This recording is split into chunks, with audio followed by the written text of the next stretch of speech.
un poquito ampliar el espectro del análisis, no solamente centrarlo en la figura de Trujillo. Recordemos qué está pasando en el mundo en 1937, en octubre, o cerca, por ahí. Recuerden además el auge del darwinismo social, la eugenesia, el ascenso desde enero del 33 de Hitler como canciller, el auge de la geopolítica. A fin de cuentas, cuando hablamos de frontera hablamos de geopolítica, los trabajos de Yellen, el sueco, de Bonhoeffer, el alemán, la fundación de la revista Geopolítica en 1926 en Múnich, casualmente la cuna del nazismo alemán. Y hay toda una corriente que veía como natural la limpieza y necesaria la limpieza étnica. Por lo tanto, lo que aquí ocurrió no solamente es el fruto de una borrachera transitoria de Trujillo una noche. Aquí lo que ocurrió es una sintonía con los aires que estaban circulando en Europa y en buena parte del mundo relativo a la necesidad de limpiezas étnicas para garantizar el futuro geopolítico de las naciones. En este sentido, aquí se ha hablado mucho de qué significado tendría la frontera. A mí me viene a la mente un excelente libro de Reviel Nex llamado Alambre de Púas, de una obra reciente, que analiza el papel del alambre de púa en la expansión territorial y en la explotación intensiva del ganado en el oeste norteamericano. Y él decía que el alambre de púa era una gran metáfora. Ahorita se habló, aquí Andrés Le Mateo habló del término de metáfora. Era una gran metáfora porque es el símbolo de cómo controlar el ganado o una masa viva a partir de la administración del dolor. O sea, el alambre de púa termina siendo un símbolo para el ganado de que si te acercas ahí habrá dolor. Por eso te mantienes lejos en lo posible de esa circunstancia, y en alguna medida, fíjense que ese fue otro de los resultados simbólicos de la masacre del 37. Acercarte a la frontera, pasar la frontera, puede traerte a ti una cantidad de dolor y ser trágico para tu vida. Quería, para entenderlo de las repercusiones digamos, las organizaciones negras norteamericanas o afro-norteamericanas sobre el tema del 37, hay algunos antecedentes que me gustaría compartir. Primero, esa población tan sufrida, tan humillada, sin derechos, tan importante en la vida nacional, tuvo su debut en las guerras imperialistas fuera de la frontera, en la guerra de 1898 en Cuba, en Filipinas y en Puerto Rico. Esa guerra que fue el debut del imperialismo moderno norteamericano, que Hyde, el secretario de Estado de aquella época, llamó pequeña guerrita espléndida, porque duró 3 meses y le dio el dominio del mundo y le dio además unas posesiones infinitas después de despojar al imperialismo decadente español. En esa guerra en Cuba, que era el escenario principal de la guerra, se usaron 4 regimientos de soldados negros. Nunca habían salido de su frontera. Habían sido usados, los famosos Buffalo Soldiers, habían sido usados en cuidar las fronteras del oeste contra los indios, pero nunca habían estado fuera en composición de cuerpos, es decir, cuerpos negros. Habían estado como soldados, o ayudantes, o auxiliares en algunas expediciones como la de México en 1848, pero no así 2 regimientos de infantería y 2 regimientos de caballería.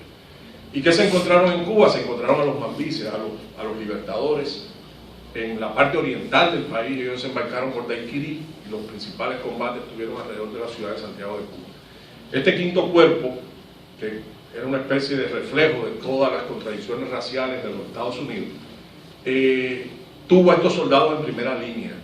Y estos soldados confraternizaron con los humildes soldados cubanos de esta zona del país, casi todos negros o mestizos, al extremo de que terminados los combates, ya en la tregua, ya ocupada la ciudad de Santiago de Cuba, ellos organizan en un pequeño poblado en las afueras de Santiago que se llama San Luis, organizan un homenaje a una hermana de Antonio Maceo, el mulato, lugarteniente general, del segundo hombre de Máximo Gómez en la guerra de independencia, que era un símbolo de los Estados Unidos, al extremo de que en la época muchos afro-norteamericanos nombraron a sus hijos Antonio Maceo o Maceo. Todavía hay un actor que se llama Cuba Gooding Jr., que viene de esa época. O sea, son, bueno, no él viene de la época, pero me refiero a la tradición de nombrar por simpatía hacia hombres que eran libres, que tenían grados militares, que podían ascender en la escala social, lo que no se le permitió a los soldados que estuvieron allí. Estaban dirigidos por oficiales blancos y se le dio un tratamiento terrible al regresar, incluso cuando se consideraban hombres libres porque habían apostado a la independencia de su país.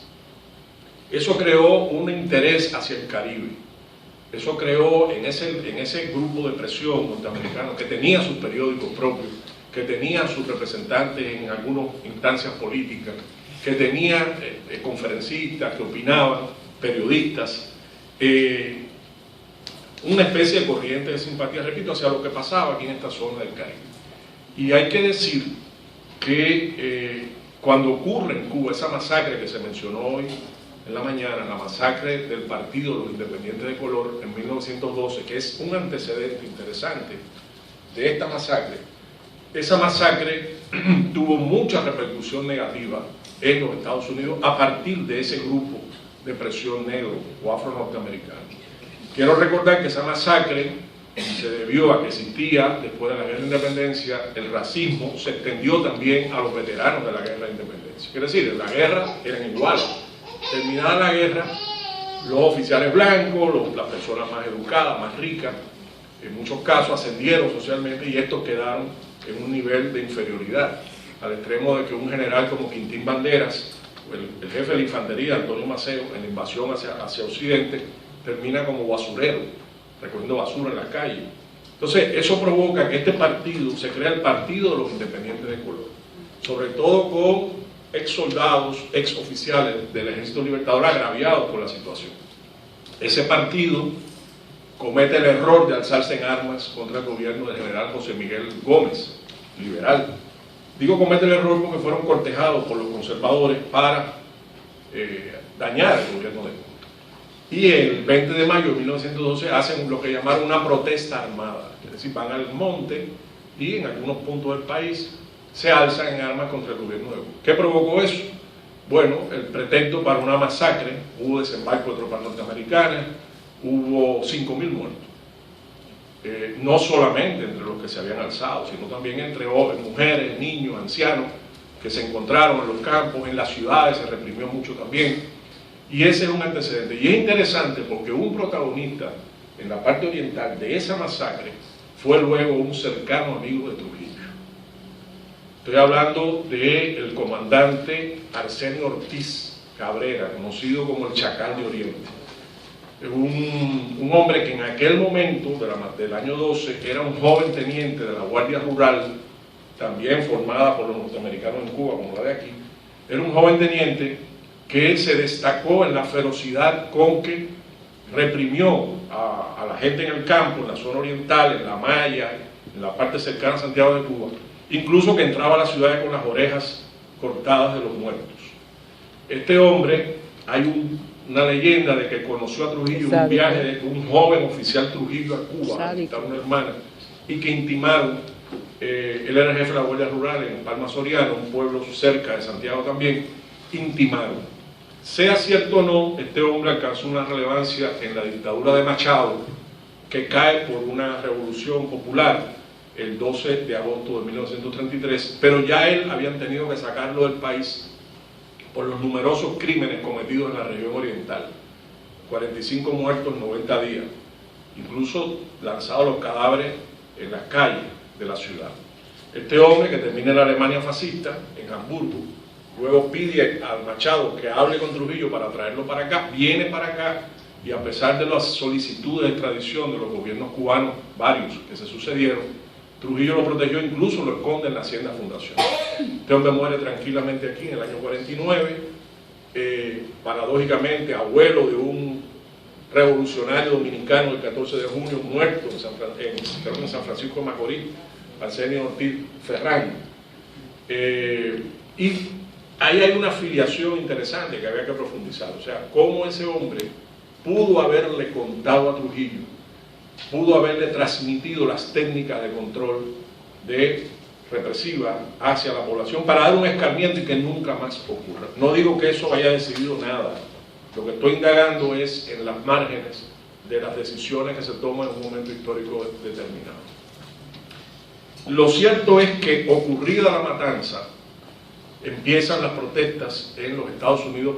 Por lo menos tenemos registradas 2 organizaciones importantes.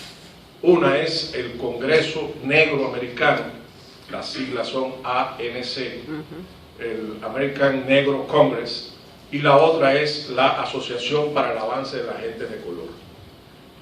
Ambas asociaciones se dirigen a un personaje también interesante en la vida dominicana, que fue Summer Wells, que era el